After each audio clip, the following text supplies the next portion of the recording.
Cody, and welcome to What's Cooking.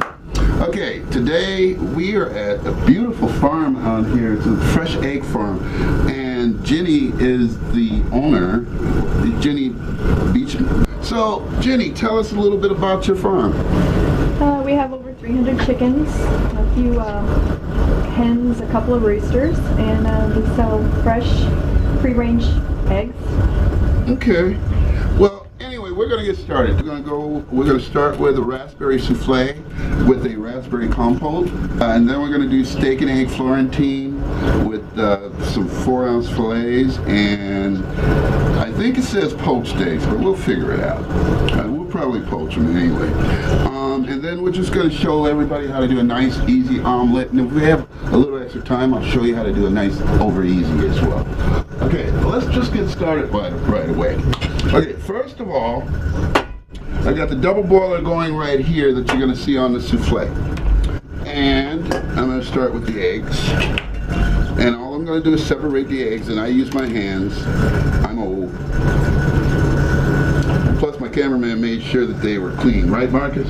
Right.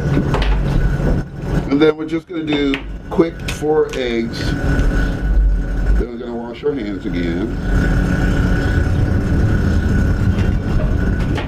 I know, Mom, I'm not supposed to do that, but I always do. That's what you call cheating. Now we're going to add some sugar, about half a cup. Some fresh raspberries, just like that. And then we're just going to put this over the double boiler, grab a whisk, and we're just going to beat this down until it starts to thicken. And I know I have a towel somewhere. Now, the secret of using a double boiler, you can walk away from it and let it go. And that's kind of important when you're working with a souffle like this. I mean, because other than that, you would be sitting here for the next 10 minutes non-stop stirring. And I guarantee you that's no fun. Okay, now we're just going to let that rest. Now while that's resting, we're going to come over here. So I've got a little bit of I've got a mixer over here. And we're going to add a little cream of tartar, like so.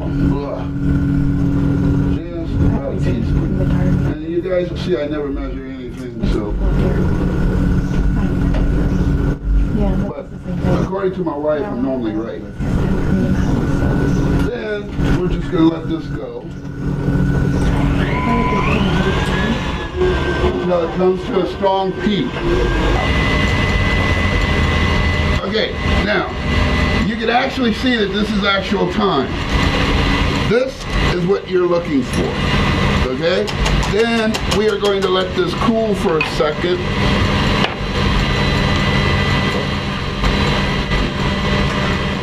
One of the secrets to making this work is when you want to cool something out, just transfer it to a cool bowl. Simple, easy, and fast. And that'll drop the temp. Unbelievable. Now the next thing we're going to do is we're going to prepare the bowl. I've already got one here ready to go. I've got a little spray here. We're just going to spray the bowl. Any cooking spray will work. If you want to use butter flavor, feel free. And then we've got a little sugar here. We're going to pour the sugar into the bowl and just swirl around like so.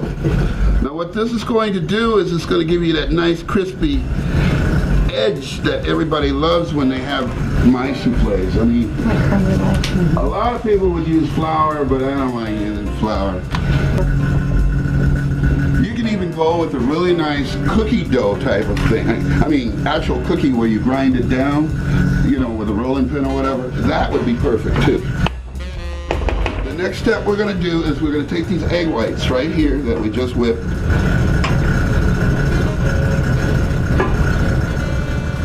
Free meringue. Okay. And then we're just going to mix through real soft and gentle like that. Then we're going to go straight into the bowls like so. Then we're going to pound it down in a little bit.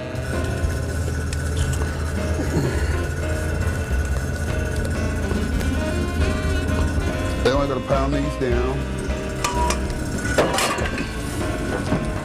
Like so. One's going to be a little higher than the other one. And I'm going to tell you the secret, it's probably going to be that one. Then we're going to go into a double boiler.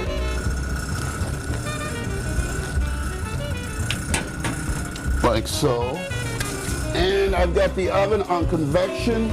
I've got 90 minutes on it, but it's only going to take about 28 minutes for this to cook all the way through. And I've got it set at 400. Then we've got something nice. And then we're going to go right in here.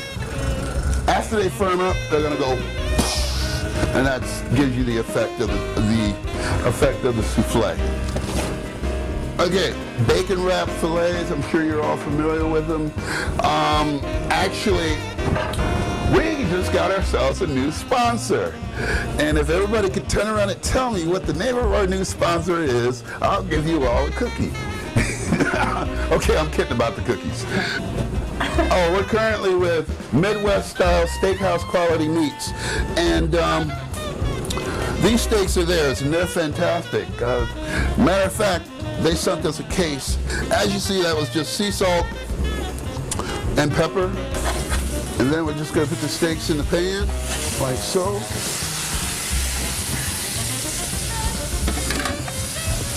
And we're going to cook these steaks to approximately medium rare, unless the ladies would prefer something else. Okay.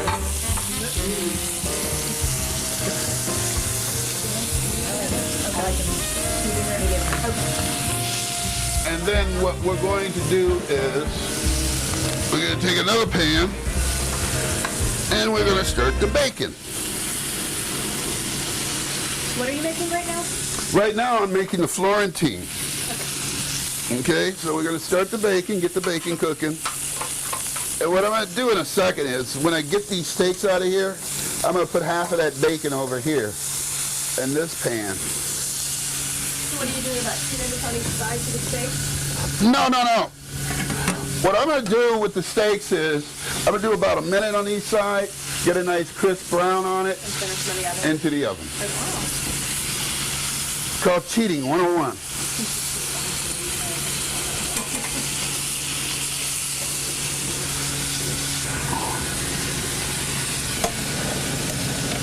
Just drop the steaks. Yeah, it's a little tight in here today. Okay, we're just going to drop the steaks in there like that. I'm going to take half of this bacon so I can get it cooked faster.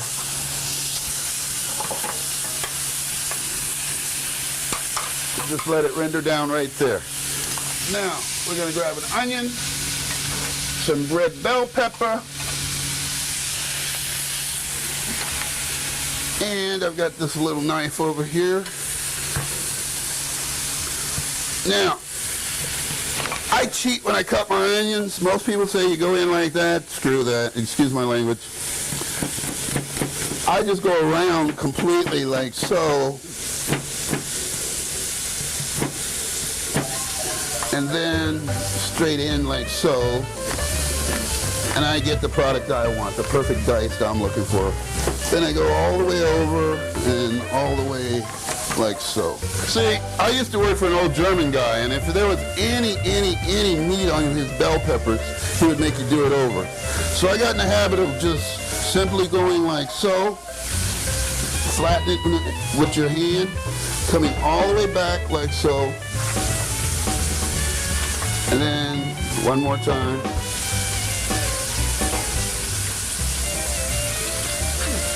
Why no meat? Well, the meat could be bitter.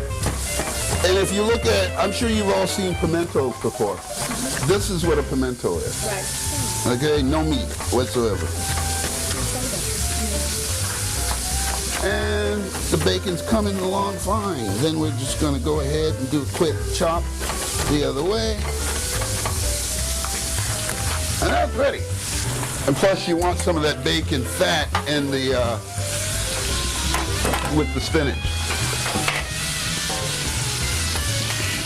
Okay, then we're going to go half peppers in each. half onions in each.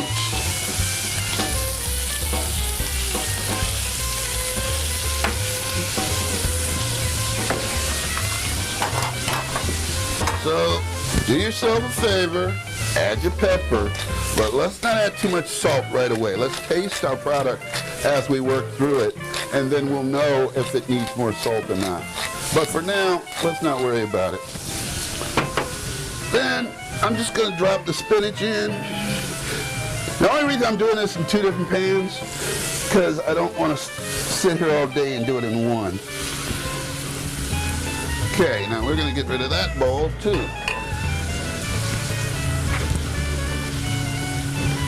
Okay, then we're just gonna move that around like that.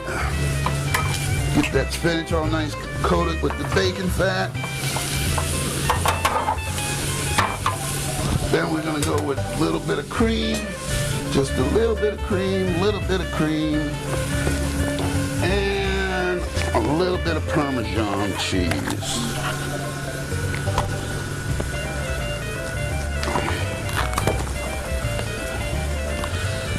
Can you get that out of there, please? And then a little bit of Parmesan cheese. Thank you very much. We're just gonna spread the parm just like that. Just like that. Now, we gotta go back to to the water.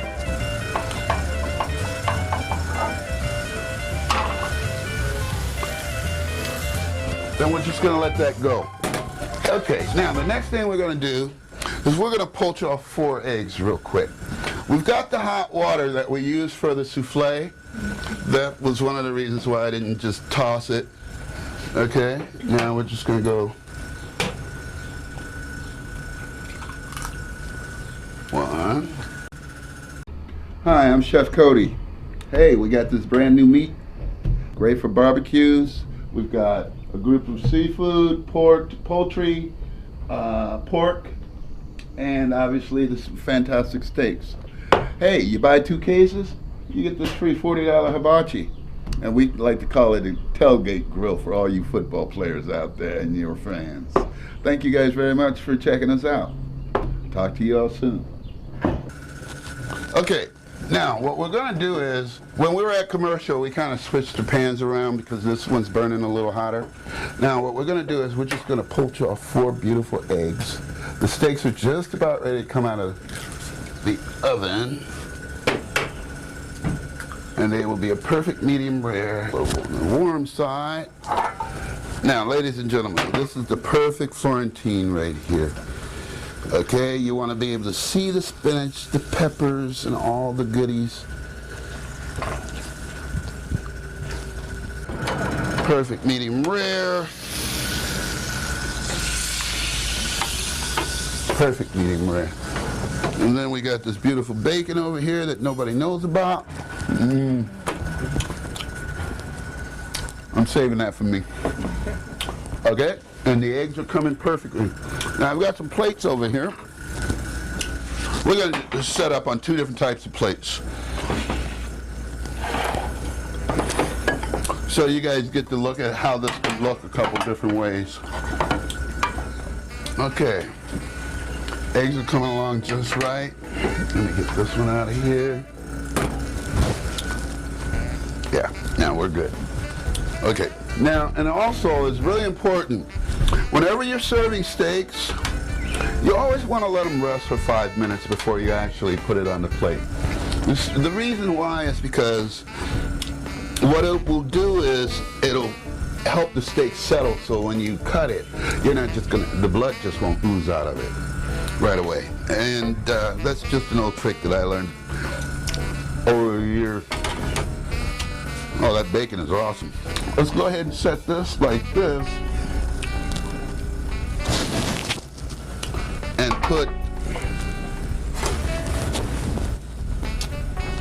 nice fillet right in the center like that. And then when we come to the eggs, this is about a 2-minute egg. Then we're just gonna go 1 over here.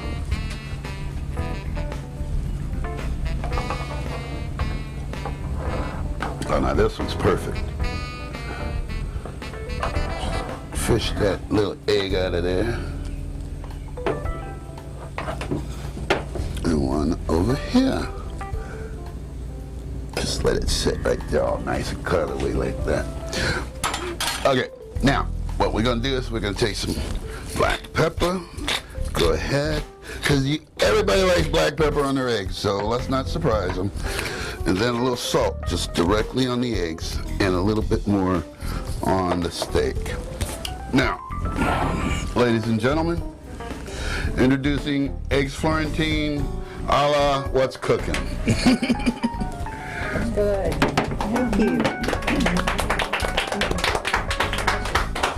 Okay, ladies and gentlemen, right now, I want to dispel a couple myths about cooking. For some reason, people have a hard time making some of the simplest dishes in the world, like an omelet or something like that. So we're going to do a shrimp and cheddar omelet real quick. And then after that, we're going to go back to the souffle. Now, obviously, you can put anything you want in an omelet. I got some red peppers and some red onions left over, so we're going to throw a little bit of that in there, just for a little color and a little bit more flavor. I've got a little spray here. The pan's nice and hot. Now, realistically, you could use butter, you could use spray, you could use anything you want. But I prefer using spray. It's just a little bit more healthier right now. A whisk action here. We got a little bit of sea salt.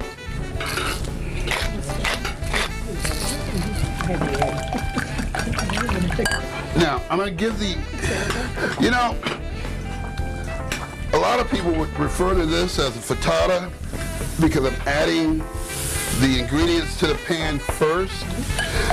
So what I'm going to do is I'm going to make a frittata first, and then I'll make it a true omelet.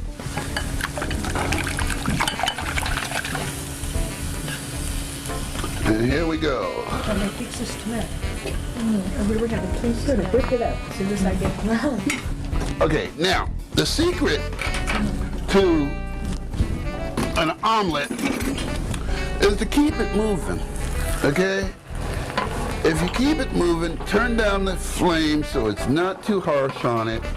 You might get a little brown, but you're going to get a beautiful omelet every time. So you don't have to worry about flipping it 4 or 5 times. The secret to a good omelet, you flip it once. Okay, so you want to get that underside nice and cooked. Now we're going to turn up the heat a little bit. Get it up in the air, flip it nice like that. Every morning. Then we're just going to put a little cheese on there like that. And we're just going to clean that off like that. Now this is actually a frittata. This is not truly an omelet. The next omelet will be a true omelet. And then let's put the crunchies back on there like that. Yeah, let's do that. Why don't you grab a couple strawberries and put on there? And then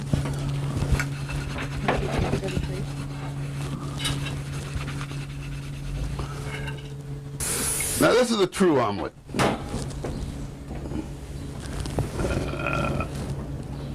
I'm just going up to 350 and boost these a little bit. The souffles a little bit. Now I still have to make the sauce for the souffle. So we have one more small segment. Which is what? A compote? Yes, a hot compote. And we're just going to move that out of the way. And then we're just going to take, go ahead ladies. Let me know when I can take it. Wow. Go for it. Are you ready? Do you want a fork? I just want to. She's just gonna eat it by hand. And then what we're going to do here is we're going to keep lifting around and around and around we go. And you notice I'm taking everything to the center because that's the hottest point in the pan. So that allows me to control how fast everything cooks.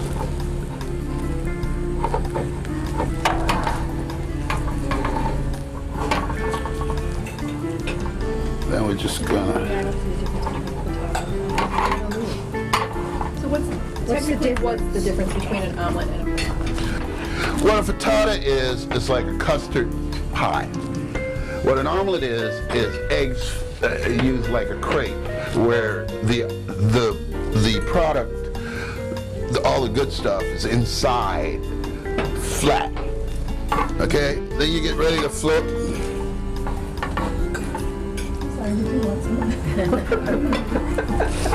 It's coming. I got the other one for you guys. And I know when you put down your fork. Get that in the air, like that. And then we're just gonna go like so. And also what you're gonna find with a frittata, the frittata is never cooked as much. The eggs are still running. And that's important with a frittata.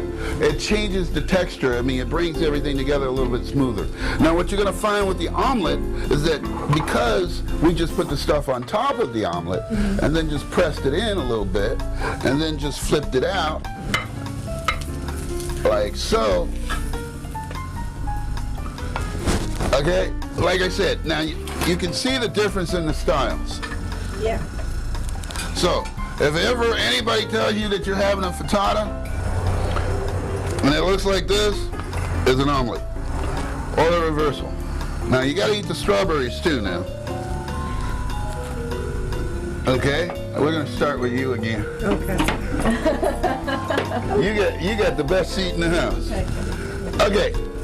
Now the next thing we're gonna do is we're gonna go ahead and do the raspberry compote for the souffle. Okay, we're gonna start with some butter and the last of our sugar. I don't like the meat dry. Because you want the sugar to melt down, which will make your compote work a lot smoother. Okay, now we got the raspberries right here. Butter, sugar, and raspberries? Yep. And then you're just going to mix it or break it down a little bit like so.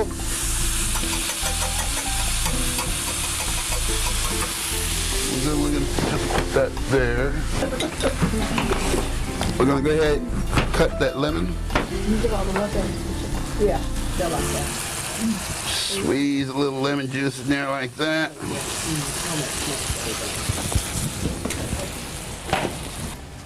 Very good. Very good. Everything's very good. It's just eggs. Go on, you finish. I'm done. It's okay. No, I haven't made room for that. That's too funny. I didn't realize you like to eat so much.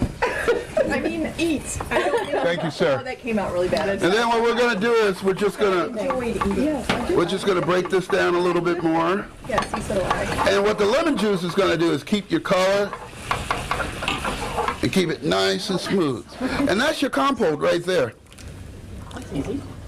It was easy. Don't bring it out of the bottle. The secret is you keep it in the oven. You turn on the oven until you're ready to serve. And it's going to get more and more cooked like a cake as it sits. It's just So going it needs to stay in the oven until it is ready to be served. Yes. That is the secret to the perfect souffle. Okay, now we're just throwing a little strawberry on here, nothing fancy, you know. I should have saved a few of the We've got raspberries, we're good. but that's okay. These are the raspberry souffles. I think they'd be good. I like blueberries. I would do blueberry with blueberry compote. And we Yeah, I just love raspberries. there, Blueberry and blackberry. Oh, that's kind of like on there, like so. The secret is you open it up like so, and you pour the sauce right in the heart, like so. Then we're gonna do it again over here. And then I'm gonna say, ladies, grab your souffle. Okay, ladies and gentlemen, thank you out in TV land and on the internet for checking us out with What's Cooking. Hey, look for the next show.